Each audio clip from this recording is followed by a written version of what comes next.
एक अत्यंत आवश्यक बात, पिछली बार जड़खोर में थे उस समय भी पेट की समस्या पैदा हो गई थी, उसके पहले भी, और पूज्य श्री रमण रीति वाले महाराज जी, श्री गोरीलाल कुंज वाले महाराज, सभी संत बहुत चिंतित हैं। तो इस बार पूज्य रेवासा महाराज ने 4-5 बार हमसे ये बात कही, कम से कम जहां मेरी स्मृति में है, कि मुझे बहुत संतोष है कि सज्जन शर्मा जी जैसे व्यक्ति आपके पास आ गए। श्रम, अव्यवस्थित श्रम करते करते कम से कम 20 वर्ष, 22-23 वर्ष तो हो गया होगा। दिन में कहीं, रात में कहीं, सवेरे कहीं, शाम में कहीं, या तो कथा के आसन पर या यात्रा में। और ऐसे अवसर भी आए कि एक ही सप्ताह में 3 सप्ताह कहे। सवेरे कहते थे गोवर्धन में चंद्र सरोवर में कथा, फिर कहते थे वहाँ लाडली दास जी के यहाँ बरसाने में, आपको स्मरण में होगा, और उसी समय शाम को कहते थे रमण रेती बलराम बाबा के, पूज्य श्री बलराम दास जी महाराज के स्थान में। एक समय में, एक सप्ताह में 3 सप्ताह। आप लोग कहें ऐसा क्यों? बहुत विशेष आग्रह हुआ। संतों को संकोच में डालना या मना करना यह हमारे स्वभाव में नहीं। बहुत आग्रह किया तो हमने स्वीकार कर लिया।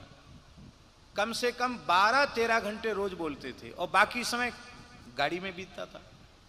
वो तो कैसे ठाकुर जी ने पार लगाया, ठाकुर जी ही जाने। पूज्य बक्सर वाले मामा जी बड़े रुष्ट हुए, बोले ज्यादा लोग परेशान करें तो मेरे पास भेज दिया करो, उनसे समय लेके आओ। यही बात रमणीति वाले महाराज जी कहते हैं कि अब आपको कोई ज्यादा परेशान करे तो बोले उनसे बाबा से जाके पूछ लो। संतों का बहुत अनुग्रह है। परम श्रद्धेय स्वामी श्री राम सुखदास जी महाराज ने कहा, आप बहुत श्रम करते हैं, इतना श्रम करेंगे तो लंबे समय तक लोगों को सत्संग का लाभ कैसे मिलेगा। उन्होंने भी ये बात कही। परम पूज्य श्री स्वामी विष्णु आश्रम जी महाराज, सुखतीर्थ दंडी आश्रम, स्वामी श्री विष्णु आश्रम जी ने भी यही कहा, इतना श्रम ठीक नहीं है, लेकिन हमारे स्वभाव में है। तो अब चिकित्सकों के अनुसार यह अत्यंत आवश्यक हो गया है कि हमें थोड़ा, अब तक हमने अपने शरीर को बिल्कुल समय नहीं दिया। अब चिकित्सक तो अभी ये कह रहे हैं कि आपको कुछ समय तक बोलना ही नहीं है। अभी आपको सुनकर ये सब बात कहने की नहीं है। 25-26 बार दवाई लेते हैं हम सुबह से शाम तक, एलोपैथिक और होम्योपैथिक मिला के। अभी भी पूर्ण स्वस्थता नहीं है।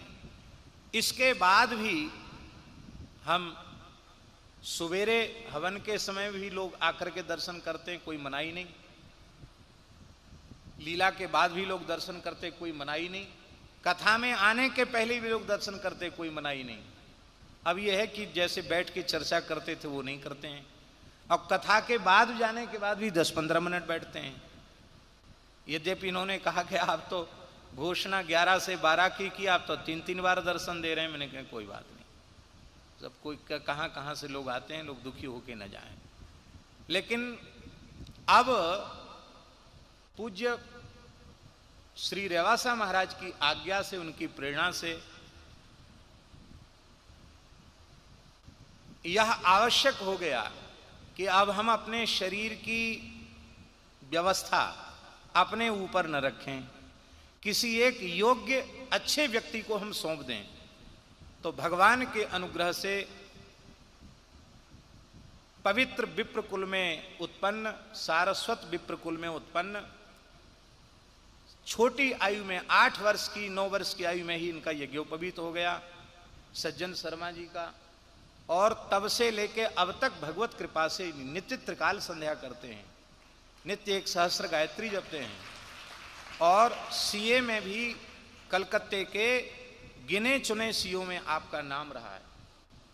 और तब रुंगटा जी का आग्रह था कि किसका विशेष आग्रह था, तो जड़खोर में भी आ गए और वहाँ भी सेवा आपने संभाली।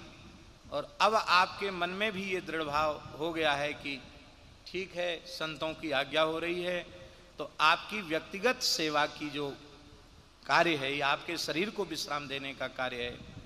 अभी बीच में ऐसे कार्यक्रम बने हुए थे महाराज जी कि बीच में यात्रा का भी समय मुश्किल को था, जैसे तैसे भाग के पहुंचो और पहुंच जाओ कार्यक्रम में। इनके हाथ में हमने सौंपा तो कुछ कार्यक्रम कैंसिल किए गए, कोई 9 दिन के थे उनको 5 दिन का किया गया, 7 दिन का था उनको 3 दिन का किया गया कि भाई मना किसी को मत करो, लेकिन थोड़ा थोड़ा बीच में अवकाश हो। इसके आगे जो कार्यक्रम सज्जन शर्मा जी बनाएंगे वो संतों की, पूज्य संतों की आज्ञा से, और कुछ समय श्री मलुक पीठ जड़खोर गोधाम पथमेड़ा गोधाम को देना भी अत्यंत आवश्यक है। अति व्यस्तता के कारण वहां भी समय बिल्कुल नहीं दे पाते हैं, वो भी समय देना बहुत जरूरी है। हाँ, तो इस प्रकार से तो आज ऋषि पंचमी के पावन अवसर पर हमने अपने निजी सचिव के रूप में सज्जन शर्मा जी को नियुक्त कर दिया। हमारी यात्रा, हमारे सारे कार्यक्रम ये बनाएंगे, इसलिए हम इसलिए कह रहे हैं कि अब आप हमसे आग्रह मत करना कि हमको कथा दे दो। समस्या यही होती है, लोग कहते हैं उनकी हमें क्या जरूरत है, उनसे हमको मतलब ही नहीं है। रुंगटा जी देखेंगे तो रुंगटा जी के लिए कहते हैं रुंगटा जी से हमारा क्या लेना देना, हम डायरेक्ट महाराज जी से लेंगे, और महाराज के तो स्मृति में रह नहीं जाता है। फिर वही समस्या आएगी कि एक एक सप्ताह में 3-3 सप्ताह हम तो ऐसे ही कार्यक्रम देंगे, और अब उसके योग्य शरीर अब नहीं है। इसलिए भले ही ये यंत्र के माध्यम से लोग भी इस बात को ठीक से जान जाएं कि अब जो भी कार्यक्रम हमारे आगे बनेंगे वो सज्जन शर्मा जी के निर्देश में ही बनेंगे, और ये भी खूब पढ़े लिखे हैं, एक पवित्र आचरण वाले हैं और खूब समर्पित हैं। अब हम क्या कहें, इनके सामने ज़्यादा बड़ाई करना नहीं चाहिए, बड़ाई करने से शुभ नहीं होता है। बाकी ये है कि एक निष्काम सेवक की तरह, माने अपनी यात्रा का खर्च भी खुद वहन करना, वो तो इतना ज़्यादा विचार करते थे, बोले हमारे आटा दाल चावल भी बांध के चलो, भैया ऐसा तमाशा मत करो आप।